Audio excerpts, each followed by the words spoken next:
Welcome back to my channel. I'm Sarah, aka Scarlett, and this is Scarlett Glows Up. Thanks for being here. Today I have something on my mind, and it regards wig influencing and the different things that I'm seeing within this particular niche or space. I have been obsessed with wigs for the past 2.5 years, and I have been doing an Instagram and YouTube channel for about 1.5 years.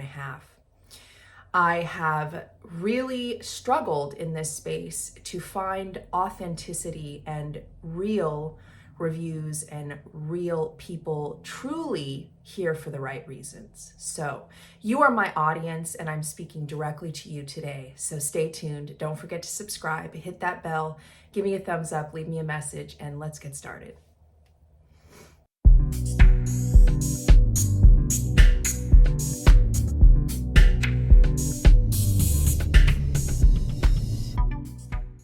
Within the space of influencer, everyone struggles to find authenticity because when an influencer becomes successful, meaning that they get a lot of followers, they get a lot of subscribers, they have a lot more opportunities to basically push products. And what happens with that is that a once authentic influencer could become much less authentic when there is money attached to what they're doing. I told myself at the very beginning of this journey that I was here for one purpose, and that was to help women.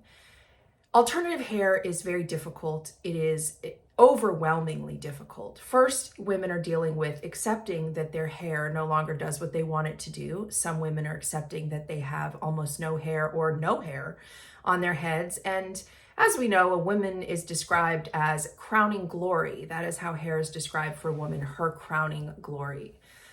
So when we struggle with our hair, a lot of times we feel like a part of our identity has been stripped away.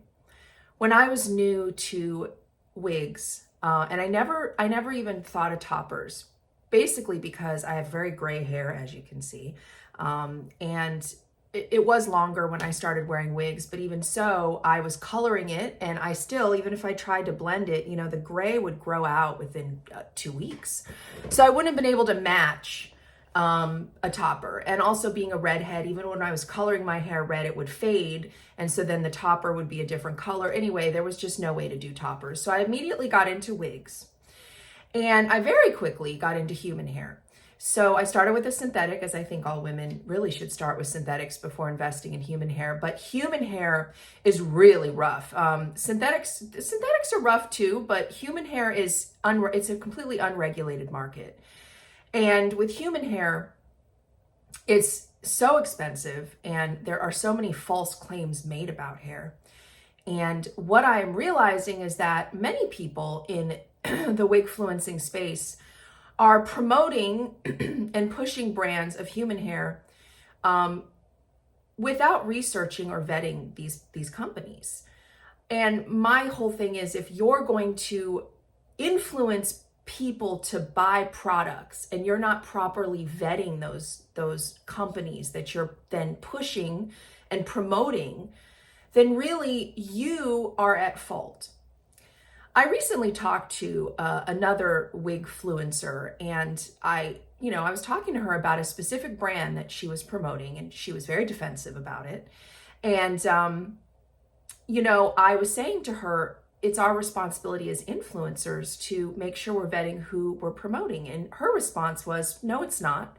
That's on the company. That's on them. I'm just showing the wig. I'm showing how to style the wig. I'm showing how it looks on my particular face shape, and that's not my responsibility. And it really upset me. I was like, well, I disagree. I believe that if we are wig influencers and we are influencing women to buy these incredibly expensive wigs, it is our responsibility to make sure that we are promoting an accurately described product. So let me talk a little bit about my educational journey with human hair. I am a teacher by trade. I'm an English teacher. I teach high school seniors. As a teacher, I am a lifelong learner, and what I do is research everything.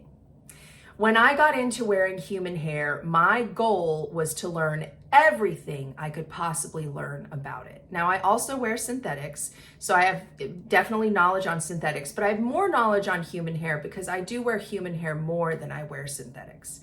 And synthetics, you know, they are machine made. They are not, you know, from someone's actual head of hair. The fibers are not real hair. And because they're machine made by specific brands, there is a bit more conformity within synthetic wigs. And I'm not going to say that they are all the same. I mean, you could get 2 different wigs of exactly the same style from exactly the same brand and exactly the same color, and they could look completely different. So that's not what I'm saying. There is definitely variation, but the variation is a lot closer and a lot more, what am I trying to say with my menopause brain? There's definitely more consistency with synthetic wigs. Human hair wigs is really challenging as an unregulated market. There are claims made about wigs. For example, a single donor wig. I have seen multiple companies recently claim that the wigs that they're selling come from just one person's hair. So they took one ponytail off somebody's head and they made an entire wig with it. And that is actually impossible to do. Now, when I talk about these things and I bring these things to light, I get a lot of backlash and I get a lot of brands that are unhappy with me. I get a lot of, you know, influencers that are unhappy with me. I had one brand owner say to me, women don't need to know this. As long as they trust the brand they're buying from, they don't need to know this. And I was like, really? So basically you want to be the know-all, end-all expert on hair, and you want your buyers to be uneducated so they continue to just blindly buy from you. That's what she's basically saying. And I said, absolutely not. You know, buyers have multiple choices and multiple places to buy hair from, and they need to be educated. They need to know that when they see a single donor wig promoted, that it's completely bogus, you know. But it's like a lot of these hair brands want you to stay in the dark. They want you to be uneducated so that they can continue to sell you whatever they're selling you and you don't have any knowledge. And I find that really disheartening. So another claim that I often see is we have virgin blonde European hair. So I've got a ponytail of European hair that is virgin blonde, and I'm making wigs out of it and selling it for $2,500. Really?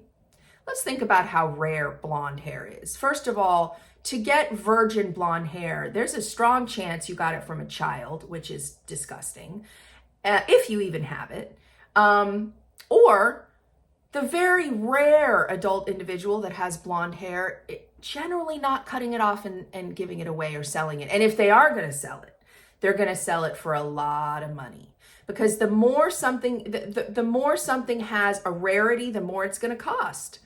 There is no way you can sell a virgin blonde wig for $2,500 unless the hair quality is garbage.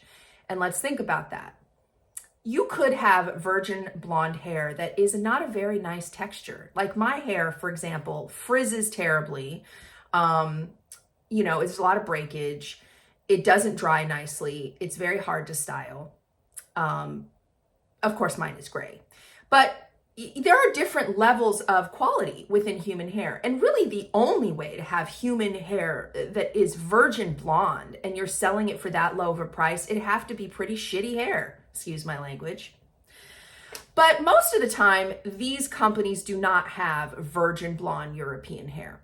It is processed, and they're telling you it's not processed. And these are the lies that are being spread throughout the industry. The other thing that a lot of human hair companies don't want you to know is how they're coloring wigs. A lot of them aren't coloring wigs at all. They're taking wigs from China that are already colored by textile dyes, and they are maybe plucking a few hairs at the hairline and tripling the price. There are some companies that hand paint, and the majority of them are hand painting in demi dyes, and demi dyes wash right down the drain. So if you buy a hand painted wig, it's really important that you ask them, is it permanent color or demi-dye? And if they say demi-dye, I would steer clear. And they'll tell you, oh, because it's highly processed hair, demi-dye, it works the same as permanent dye. No, it doesn't. It does not. It will wash out very quickly. Now, there are different demi-dyes, and some demi-dyes are better than others. A really huge bandwagon of demi-dye with wig users or wig artists is Shades EQ from Redken. And Shades EQ is the worst demi-dye out there. It is literally like putting a glaze on the hair that washes right out. So it's just terrible. These are just different things that, are important for you to know if you want to educate yourself. And my concern is that I try so hard to educate the buying public with transparency and honesty, and I meet a lot of problems with it. I recently took a break from Instagram. I'm doing a detox, doing an Instagram detox, and I decided to stay on YouTube for now.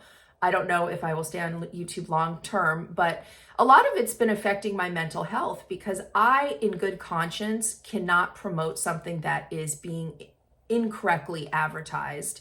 I feel a loyalty to my viewers.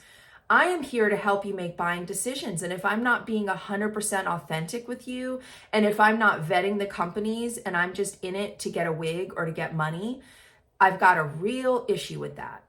I don't do that. And I made a promise to myself to never do that. Now, I do get some wigs given to me in exchange for content, because let's talk about it. Nothing in life is free, people. I spend hours and hours and hours making content, and sometimes I will get wigs in exchange for that content. But anytime I decide to take a wig for content, I make sure that I'm not pigeonholed into only saying the positive. I'm not going to do that. I recently broke off a relationship with a company who was giving me wigs for content. That company has become very well known. It's called WigShei, and it is a direct from China human hair company. They offered to send me a third wig. They'd already sent me two in exchange for promotion, and I told them no. The reason I told them no is because I have a couple WigShei wigs that I've washed multiple times, and the hair is terrible. It does not hold up over a few washes. It's highly silicone coated, which a lot of people don't know about silicone coating either. But once you wash it once or twice, it becomes this massive poof ball. And no matter what you do, it's going to stay poofy. It starts to tangle badly at the nape, and it's just garbage hair. The other issue with WigShei is that their coloring is completely off. They will promote a color with pictures and send you something completely different. And the final straw for me with WigShei was when I talked to one of my viewers who had spent their own money buying from WigShei and was treated abominably by the company.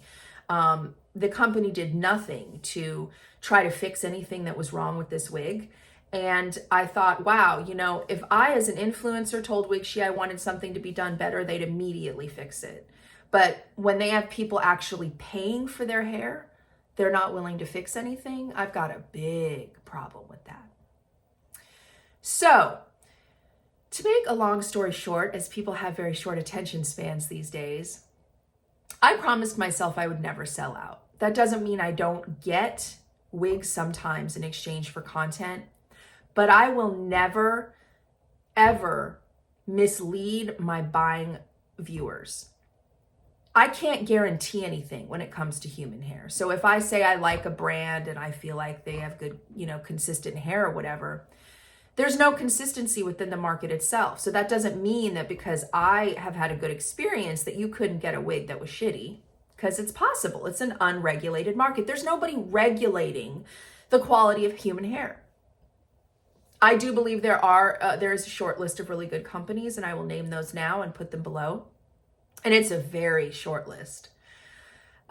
Bees Bob's Beatrice, she is an amazing woman who retired from her real job and got really obsessed with wigs and started customizing them, not making the wigs herself. She gets them and she customizes them. And she barely makes a profit, but she does it literally just to help women. Her hair is very high quality for the most part. Again, you never know if you get a bad egg. And she just wants to help women, and I think she's amazing. So while she's still making wigs before she fully retires, I would definitely go with her. I love Hair Envy of New York, even though I don't own one of her pieces. She is the most transparent, amazing human being.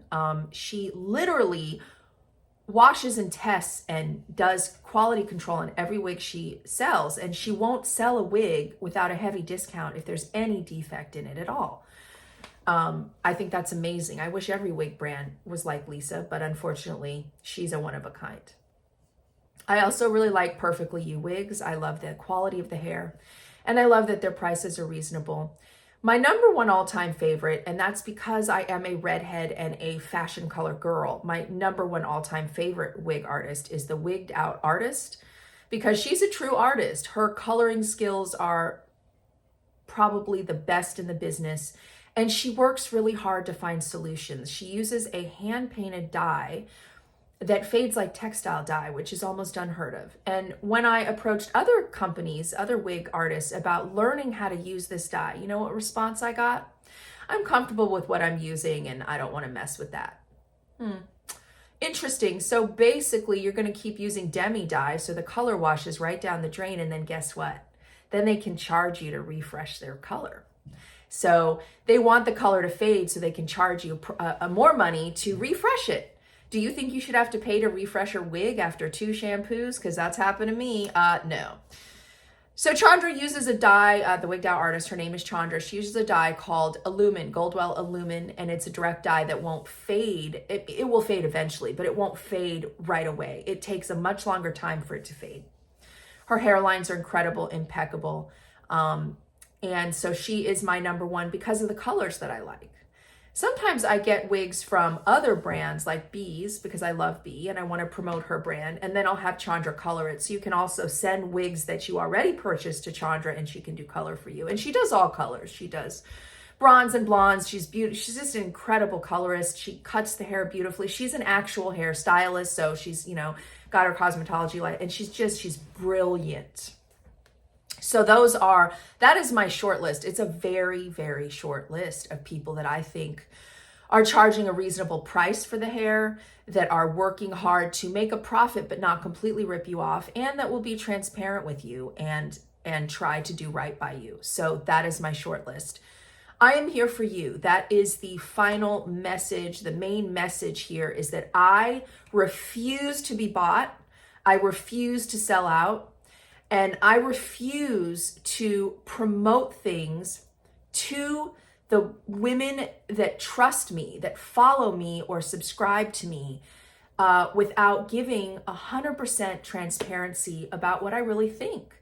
And you have to remember, everything I say is based on a lot of research, but also you have to keep in mind that the hair is unregulated. So if I love hair from a company, you never know, you could get a bad batch, just so keeping it real out there.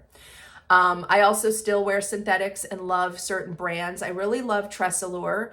And yes, I do have a partnership with TressAllure and I work with them quite a bit, but that is not why I love them. I think they have the best hairlines of any synthetic wigs that I've seen out there. And I love their colors. They're very dimensional, rooted. Blondes are very beautiful. So I really like that brand. I like Ellen Villa because their caps are for petite to average, and I have a petite head, so they fit me really well.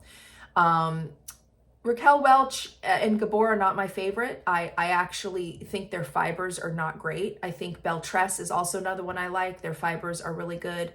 But I don't wear a lot of synthetics that go past my nape because I don't want to deal with the tangling and the upkeep and the maintenance. They're just too hard to maintain. So I hope this was helpful to you guys. I hope you can feel my heart. I'll probably take a whole lot of slack for this video too, if anybody actually sees it. Not a lot of people see my videos. I have a very small channel here, but hopefully you come across it and you gain some knowledge here today on what I'm trying to get across, which is there are not very many influencers out there that are in it for the right reasons, and there are not very many out there that you can really trust. I'm not the only one that's trustworthy, but I will say that the list of influencers that are trustworthy are about as short as the list of human hair wigs companies that you can buy from and know you're not getting ripped off. So it's a very short list. I